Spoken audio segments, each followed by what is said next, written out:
Hey everybody who watches this review, here with a look at Blackheart from the Marvel Legends Onslaught series. Character-wise, also he's 35 points for articulation before I forget, but character-wise, I haven't read like a ton of the comics about him, but I've played as him a ton in the video games. Particularly, I think it was Marvel Superheroes, then the first Marvel vs. Street Fighter, I think, and then Marvel vs. Capcom 2, but he's just a pretty kick-ass character, even though he's got a really limited moveset. As for other stuff in the Wave, I think I probably discussed this to death, but I already have the Loki, and I have a review out on it. Check it out. I have the Pyro, also reviewed. And I own the Onslaught, who I will be reviewing this month. I actually saw Lady Deathstrike today. I was tempted to buy it, but I mean, I'd be buying it mostly just to build a second Onslaught, which I'm not sure I'll be able to do because I still need to pick up an Abomination, which I want, but it probably be slightly costly. And the Green Goblin, I know it's very costly. Mint in box, I mean, usually I see it close for far more mint in box than it is to pick up the Onslaught, because Onslaught's a very cheap build-a-figure. Oh fuck, I just broke something. No! Quoth the Raven, nevermore. But, actually I hope that didn't, or it's just the Raven. I dump some sort of electronic device. I'm crazy clumsy. But yeah, I'm gonna open them up and we're gonna take a look. So yeah, he comes with an Onslaught piece. Looks like the left leg. In addition to this comic, which is Ghost Rider, Wolverine, and Punisher. Hearts of Darkness. Actually, looks familiar. I've actually had this one. And the diorama is a little hellfire scene, or a little abyssal area, which actually looks pretty hot. For those of you not familiar with the character, he's one of the sons of Mephisto, which makes him a demon, and Mephisto, of course, is the equivalent of Satan in the Marvel Universe.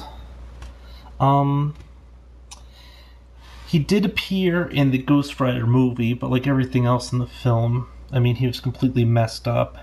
I mean, you only really see him in a human form up until the end, and even then, he doesn't even take a form even remotely close to the cool thing you see here, but I mean, I don't know enough about the character to know if he even ever takes a human form, so in terms of deal-wise, I really got screwed on this because I was running out to like a, I think it was like a dinner party, or maybe I was going to some place for drinks afterwards. But I mean, I was, had set the auction price up, and I was buying him, assuming I'd win him, Abomination, and the, Green Goblin, because that way it would hedge for the kind of funky, excessive shipping and handling, but it didn't happen. I ended up paying, I think it was like $8 for him. Then it's gonna be like another 8 or 9 shipping and handling. Then I bought the Caligari, which I tacked on, bundled that shipping and handling for just another 4. So $12 shipping and handling for him for 2 figures, which is completely excessive. But oh yeah, the real kicker is today I was at a comic place and I saw the figure on sale for $5. I also saw the Deathstrike on sale for $5, so I almost picked up the Deathstrike, but I don't like the sculpt. And as mentioned, I mean, I'd only really buy it if I was gonna assemble a second Onslaught, and I don't know at this point. But in terms of articulation and everything, well, first let me just talk about paint. He's more of a blue or purple than he is a black. Oh, the other cool thing I forgot to mention is the fact that he kind of has the ability to pull people, travel through the same sort of realm that Nightcrawler passes through, but he can actually pull people into it. And he kind of has like control of that region. Which, I mean, he kind of does something like that in Marvel Ultimate Alliance 1. I mean, he's a pretty kick-ass character. In terms of articulation and paint-wise, it's blue with the sculpt has these little bumps and ridges. The head sculpt I kind of like, but it looks a little flat. I'm used to it being like more shrew-like from the video games. And some of the hairs sort of cling together. He's kind of like Sonic the Evil Hedgehog, you know? In terms of articulation, I mean, it's decently articulated. The fingers, of course, will bend. I mean, you can't make a fist or anything, but he doesn't really need to. Let me see. Let me pull this in a bit more so I can get more light on him. As you can see, the fingers will go up here, because there's a pin joint right here. The wrist will move up and down. It's also softer, rubbery for the fingers. Oh, the figure also really completely stinks when you first pull it out of the package. I think it's because of the rubbery elements like the tail and so forth. He's also really packed weird, because like the little cables were more tangled than I'd ever seen for any other figure, but then the forearm moves. Double jointed at the elbow. Bicep muscle will move, but partially impeded because the comes out a lot at the side, and this does go back a pretty good ways, but if you aren't doing it right next to the body, you're going to get your usual range of motion. Head moves. No real impediment, despite the fact he's got all this hair and stuff. As you can see, he's got that little line joint, but you wouldn't ever see it just because the head comes down so far. Ab/diaphragm joint. Doesn't really do a whole lot. Waist moves. Tail looks like it's sort of like glued or soldered on, which really looks tacky. But I mean, it's like just a standard rubbery tail with probably like a pipe cleaner or something inside. It has the same sort of leg joints that Marvel, I mean, sorry, I started calling them Marvel toys, but they're still Toy Biz at that point.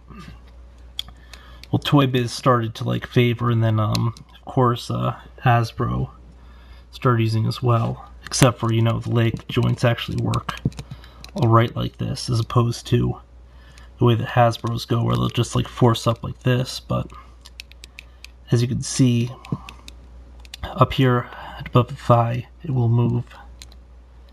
Double jointed at the knee and calf will twist as well.